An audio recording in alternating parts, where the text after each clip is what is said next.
Hello Ram Ram भाई सभी को।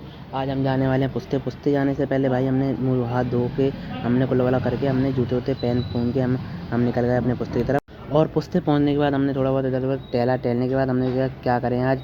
तो हमने हमारे दिमाग में आया था आज रनिंग करेंगे। रनिंग करने से पहले हमने 2-3 स्ट्रेचिंग करी। एक स्ट्रेचिंग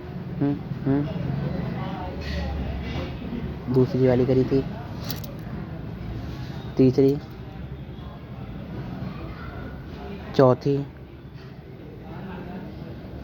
फिर स्ट्रेचिंग करी। इसके अंदर हम गए रनिंग करें। रनिंग करने के बाद हमने एक स्ट्रेचिंग करी। स्ट्रेचिंग 2-3 बार करने के बाद हम गए सीधे हमने करे पुशअप। पुशअप करने हमने पुशअप के बाद हम गए अपने घर के लिए निकलने लगे। घर के निकलने से पहले मैं सूर्य दादा को नमस्कार करा। नमस्कार करने के बाद हमने निकल सीधे अपने घर की तरफ। घर निकलने से पहले हमने फ्लाईओवर उतरा। फ्लाईओवर के बाद हमने अपनी साइकिल उठाई। साइकिल उठाने के बाद हम फिर भी हमने जूस पीने के बाद हम अपने घर पहुँच गए। घर पहुँचने के बाद हमने नहाया धोया। नहा धोने के बाद हमने कपड़े वपड़े पहन के फिर नाश्ता वास्ता करके हमने ट्यूशन की बुक्स वगैरह रख ली। बुक्स वगैरह रखने के बाद हमने फिर निकल गए हम ट्यूशन के लिए। ट्यूशन निकलने के बाद ट्यूशन जाने के बाद ट्यूशन के आने के बाद हमने खाना वाना खाया। खाना खाने के बाद हमने थोड़ी फिर पढ़ाई करी। पढ़ाई करने के बाद फिर हमने एक चैप्टर उतारा था। उतारने के बाद फिर हमने करने के बाद हमने चादर की तय करी। तय करने के बाद भाई हमने आज का ब्लॉग खत्म होता है यहीं। चैनल को सब्सक्राइब करें, लाइक करें।